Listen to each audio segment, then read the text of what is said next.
विद्यार्थी मित्रांनो, आज आपण 7वीच्या स्कॉलरशिप यातील मॅथमधील जर बघितलं तर स्वाध्याय 15 घेणार आहोत. ह्या भूमितीचा त्या ठिकाणचा विषय आहे. निश्चितच त्या स्वाध्याय 15 मधलं पहिलं एक्झाम्पल या ठिकाणी दिलेलं आहे की रेषा AB ला पॅरलल रेषा RS RS ला पॅरलल रेषा CD व PQ ही त्याची छेदिका आहे. तर त्याचे संगत कोण आणि आंतर कोण किती आहे, याच्या जोड्या किती आहे, त्या जोड्या आपल्याला त्या ठिकाणी कळायचं आहे. इट इज अ व्हेरी साधं सिंपल सोपं सरळ आहे. तर त्यासाठी पहिल्यांदा आपण त्या ठिकाणी जर बघूया त्याच्यातल्या संगत कोणाच्या जोड्या काय आहेत त्या बघूया. आता इथं जर बघितलं तर हा एक संगत कोण आहे, याचा संगत कोण याच्यासोबत असेल, याचा हा संगत कोण असतो. तर तसंच त्या ठिकाणी जर बघितलं तर ह्या खालचा जो आहे याचा संगत कोण हा असेल. जसं इकडच्या साईडनं जो संगत कोण आहे तसंच याचा संगत कोण तुम्हाला या ठिकाणी दिसून येईल आणि या लास्ट खालच्याचा संगत कोण या ठिकाणी दिसून येईल. म्हणजे संगत कोणाच्या किती जोड्या झाल्या, संगत कोणाच्या त्या ठिकाणी झाल्या 4 जोड्या त्या ठिकाणी झालेल्या आपल्याला दिसून येते. म्हणजे इथं जर मी संगत कोण लिहिलं, इथं संगत कोण आणि इथं आंतर कोण, काय करूया आंतर कोण, अशा प्रकारचं 2 भाग होते. शॉर्टकट मध्ये सुद्धा होते पण आपण डिटेल्स मध्ये त्या ठिकाणी आंतर कोण. आता आंतर कोण इथं रेषा कोणती आहेत ती दिलेली आहेत. रेषा AB ला पॅरलल त्या ठिकाणी रेषा जी आहे ती RS आहे. रेषा काय आहेत RS आहे. बघा किती जोड्या आल्या, एक याची, हे दुसरी, हे तिसरी आणि हे चौथी, म्हणजे 4 जोड्या आपल्याला त्या ठिकाणी दिसून येते. संगत कोणाच्या जोड्याचे आहे, रेषा ज्या AB ला आणि RS ला संगत कोणाचे 4 आलेले. आता आंतर कोण म्हणजे काय, आतमधले. अंतर म्हणजे काय होते, आतमधले. मग इथं जर बघितले तर इथं एक जोडी तयार झाली आणि इथं एक जोडी, म्हणजे या ठिकाणी एक जोडी आणि या ठिकाणी एक जोडी, अशा 2 जोड्या त्या ठिकाणी तयार आपल्याला दिसून येते. म्हणजे आंतर कोणाच्या 2 जोड्या, आंतर कोणाच्या 2 जोड्या.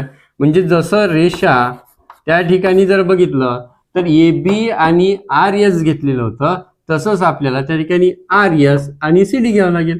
दुसरं कोणतं घ्यावं लागेल, RS आणि CD. आता इथं जर बघितलं तर RS आणि CD, जसा हा याचा संगत कोण होता याचा संगत कोण हा असेल, त्याच्यानंतर याचा संगत कोण हा असेल, याचा संगत कोण हा असेल आणि याचा संगत कोण हा असेल. म्हणजे इथं सुद्धा तेवढ्या सेम जोड्या ज्या त्या झालेल्या आहे. म्हणजे या रेषेमध्ये सुद्धा त्या ठिकाणी 4 संगत कोणाच्या जोडा आणि 2 आंतर कोणाच्या जोडा झालेल्या. त्याच्यानंतर तिसरी रेषा जर बघितली तर रेषा सर्वात वरची रेषा बघूया कोणती, AB वाली. त्या ठिकाणी AB आहेत आणि पॅरलल समज हे मधातली नाही आहे असं समजूया, पॅरलल CD घेतली. काय घेतली आपण त्या ठिकाणी, CD घेतली.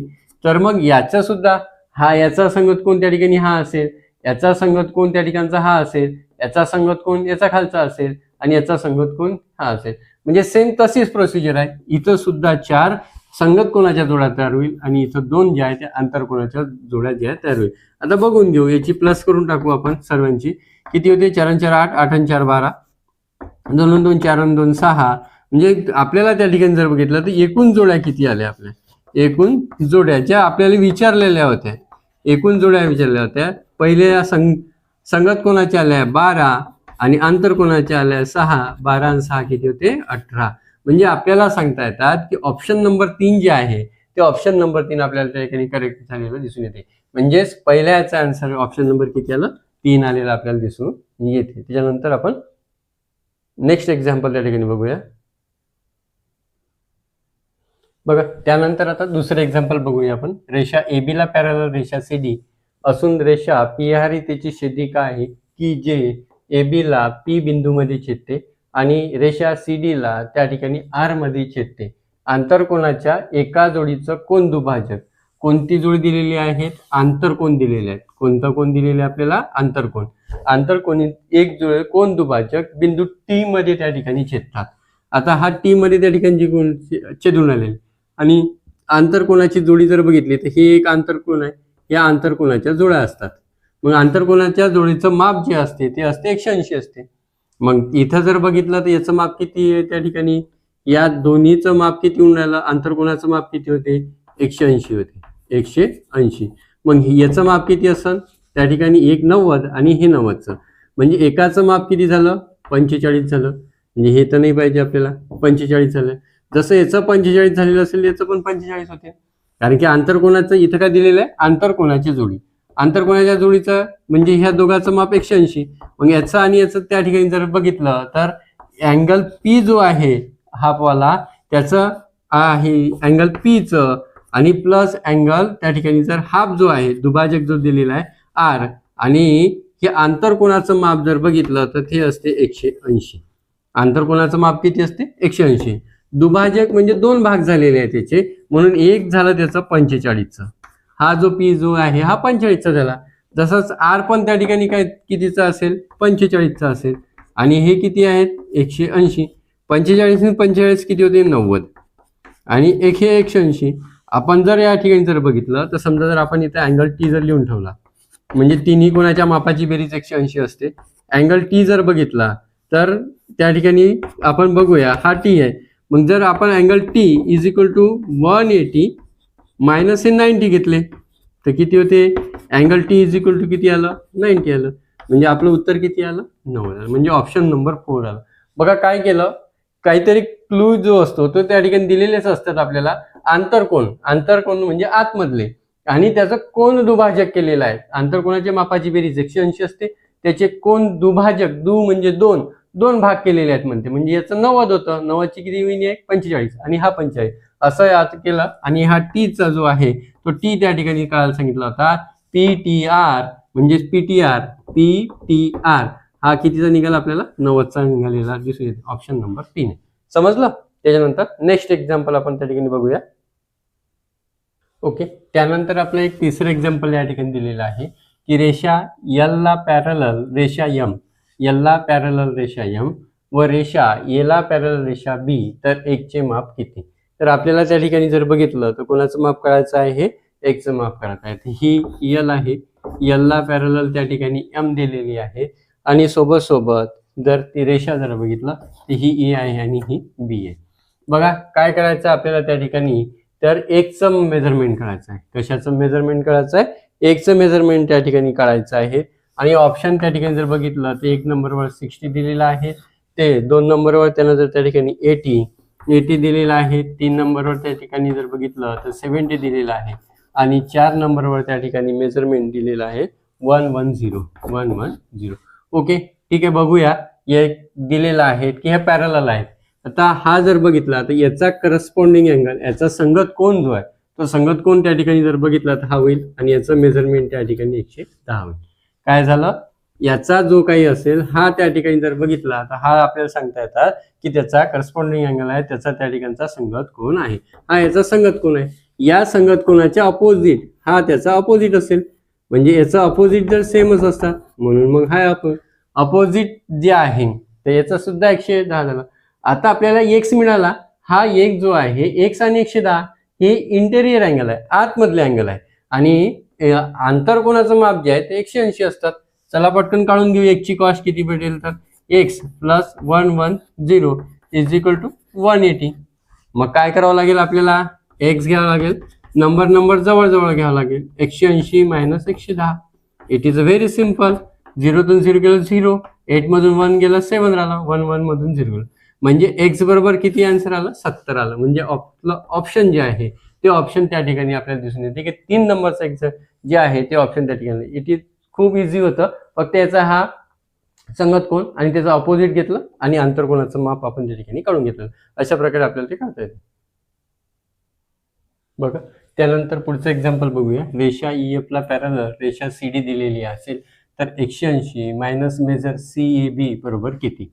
बघा EF ला त्या ठिकाणी पॅरलल CD दिलेली आहेत आणि हा याचा काय आहे संगत कोण आहे म्हणजे 108 प्लस हा त्याचा संगत कोण कोणता होईल CBA हा त्याचा त्या ठिकाणी जर बघितला तर अँगल CBA हा त्या ठिकाणी त्याचा जर अँगल होईल कोणता हा त्याचा संगत कोण आहे. आणि आपल्याला काय काढायचं आहे त्या ठिकाणी जर बघितलं त्याचं मेजरमेंट किती होते तर ते त्या ठिकाणी आपण बघूया. तर आंतरकोनाचं माप किती असते 180 असते. आंतरकोनाचं माप किती असतात 180 असतात. तर मग हे आपण त्या ठिकाणी काढून घेऊया. Measure CBA is equal to 180 minus 108 म्हणून angle CBA is equal to किती होईल 10 मधून 8 गेले तर त्या ठिकाणी जर बघितलं तर 2 राहतात, 7 जशीच्या तसे कॅरी, म्हणजे 72. आपला आन्सर काय आलं त्या ठिकाणी 72 असं आपल्याला त्या ठिकाणी काढता येते. त्याच्यानंतर रेषा AB ला पॅरलल रेषा CD असून रेषा PQ त्याची छेदिका आहे म्हणते. मग काढून घेऊ. एक रेषा काढली AB, ही त्याला पॅरलल रेषा काढून घेतो. ती त्या ठिकाणी जर बघितली ही काय आहे AB, आणि त्याला पॅरलल जर बघितली तर त्यानं रेषा CD काढा म्हणते. CD काढली. त्याच्यानंतर एक PQ त्याला छेदिका आहे. PQ काय आहे त्याची छेदिका आहे, ही त्याची PQ छेदिका असेल. आणि अशा वेळेस त्याला वित्रमकोणाच्या म्हणजे काय, अल्टरनेट अँगलच्या किती जोड्या त्या ठिकाणी, तर हे त्याची एक जोडी तयार होईल. त्याच्यानंतर इकडनं एक जोडी तयार होईल.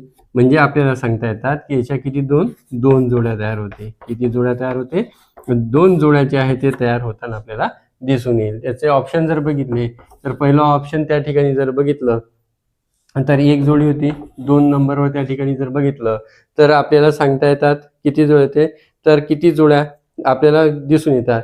तर त्यानं त्या ठिकाणी 4 सांगितले होते, 3 नंबर 6 आणि 4 नंबरवर त्या ठिकाणी 2 दिलेले. तर ऑप्शन जे आहे ते 2 त्याचं त्या ठिकाणी आपल्याला दिसून येते. तर म्हणजेच लक्षात ठेवायचं नेहमी आंतरकोनाच्या म्हणजे आतमधले अल्टरनेट ज्या असतात त्या आतमध्ये दिसेल. याची अल्टरनेट हे होते आणि याची अल्टरनेट होते. अशा 2 जोड्या आपल्याला त्या ठिकाणी प्राप्त झालेल्या दिसून येतात. त्याच्यानंतर नेक्स्ट एक्झाम्पल त्या ठिकाणी दिलेलं आहे. रेषा AB ला पॅरलल रेषा CD व GH त्याची छेदिका आहे. AB ला पॅरलल काय आहेत, हे CD आहेत आणि GH तिची छेदिका आहे. जर मेजर EFC म्हणजे EFC हा जर बघितला तर तो दिलेला आहे त्याला त्या ठिकाणी 3x, तो म्हणतोय की हा 3x + 25 हा आहे, एवढा आहे. व GEB हा जर बघितला तर 2x + 5 एवढा आहे. तर आपल्याला DFH याचं त्या ठिकाणी मेजरमेंट करायचं आहे. मग हा याच्या अपोजिट आहेत, हा काय आहे त्याच्या अपोजिट आहे, म्हणजे याचं सुद्धा 3x + 25 होईल. हा काय झाला याच्या अपोजिट झाला, हे अपोजिट अँगल आहे. आणि त्याच्यानंतर हे जर बघितले हा याचा संगत कोण होतो, हा याचा संगत कोण होतो, मग याचं माप किती होईल 2x + 5. 2x + 5 मग हे 2 जे अँगल आहे हे 2 अँगल रेषीय जोडीतील कोण झाले, मग त्याचं मेजरमेंट नसते 180. मग दोघांची प्लस करून टाकू. 2x + 5 + 3x + 25 = 180. x किती इथं झालेले 5x आणि हे झाले 30 = 180. नंबर जवळ घेऊन घ्या. त्या ठिकाणी जर बघितलं तर 5x = 180 - 30 मग किती होईल, 0 तून 0 0, 8 मधून 3 गेले 5 राहतात 1 आणि इथं आहे 5x. आता x 5च्या टेबलमध्ये 15 किती नंबर येते, 5च्या टेबलमध्ये 15 येईल 3 नंबरवर आणि हा झाला 0, म्हणजे x = 0 आला. आपल्याला अँगल कोणता काढायला सांगितलं होतं, तो अँगल काढायला सांगितलं होतं आपल्याला त्याने DFH, म्हणजे DFH काय होतं त्या ठिकाणी 3x + 25. मग इथं किती आलं 3, x ची किंमत आली 30 + 25 किती होईल, 3 3 9 90 आणि 25. त्याची प्लस जर केली किती होते 5 आणि त्याच्यानंतर 9 11 म्हणजे 1115. म्हणजे आपल्याला पहिला आन्सर जे आहे ते त्या ठिकाणी सांगितलं. बघा काय केलं, हा अँगल दिलेला होता त्याचा अपोजिट अँगल आहे, हा अँगल दिलेला होता त्याचा. आपल्याला काहीतरी क्ल्यू दिलेलंच असते एक्झाम्पलमध्ये, ते फक्त बघायचं, आयडेंटिफाय करायचं. आणि हे दोन्ही रेषीय जोडीतील कोण झाले, मग त्याचं मेजरमेंट किती होतं 180 होतं. मग ते आपण सॉल्व्ह केलं तर x बरोबर किती भेटलं आपल्याला 30 भेटलं. त्याच्यामध्ये ते टाकून दिलं तर त्याचं आन्सर जे आहे ते 150 झालं. त्याच्यानंतर 10 नंबरचं बघूया. रेषा AC ला रेषा BT मेजर टॉपचं 100 दिलेलं आहे, TOPचं 100 दिलेलं आहे. तर रेख येत आहे. आता TOP कुठं आहे, TOP इथे आहे, त्याचं 100 त्या ठिकाणी दिलेलं आहे. म्हणजे याचा जर बघितला तर हा त्या ठिकाणचा संगत कोण आहे, म्हणजे याचं सुद्धा 100 झालं. आणि हा अँगल जर भेटलं आता आपण घेतल्याप्रमाणेच होईल 180 होईल, म्हणजे 100 प्लस त्या ठिकाणी जर बघितला हा y वाला तर प्लस y = 180. म्हणून y = किती होईल 180 - 100. मग y बरोबर किती होईल 80 होईल. y बरोबर 80 होईल. हा त्या ठिकाणचा 80 आपल्याला दिसून येते. किती होते? 80 आपल्याला त्या ठिकाणी दिसून येईल. मग पुढचं जर मेजरमेंट जर बघितलं तर हे आणि हे दोन्हीही त्या ठिकाणी सेम दिलेले आहे आणि तिन्ही कोणाचं माप किती असते? 180 असते. मग 180 जर असेल तर याचं मेजरमेंट किती आलं? 180 तून आपण जर -80 केले तर किती होतात? त्या ठिकाणी 100 उरत असतात. किती उरते? 100. आता 100 जर बघितलं तर हे दोघांचं मेजरमेंट झालं 100. दोघांचं मेजरमेंट झालं 100. तर या कारणामुळं एकाचं केळंच आहे. तर मग एकचं किती होईल? 100च्या अर्धी किती होईल? 50 होईल. 100च्या अर्धी किती होईल? 50 होईल. तर हे त्याचं आन्सर आहे. काय केलं बघा पुन्हा एक वेळेस. इथं जर बघितलं तर याचं 100 आलेलं होतं म्हणून हा 80 होईल. आता हा जर तिन्ही कोणाच्या मापाची बेरीज 180 असते. मग 80 ऑलरेडी आलेले आहेत. मग आपल्याला त्या ठिकाणी 100 उरलेले होते. मग हे 2 होते. तर 100च्या हाफ जर केलं तर किती होते? 50चे असतील. कितीचे? 50चे असतील. म्हणून ऑप्शन नंबर 3 जे आहे ते आपल्याला त्या ठिकाणी एक्झॅक्ट परफेक्ट दिसून येते. अशा प्रकारे आपण त्या ठिकाणी 10वे एक्झाम्पल सॉल्व्ह केलेलं आपल्याला दिसून येते.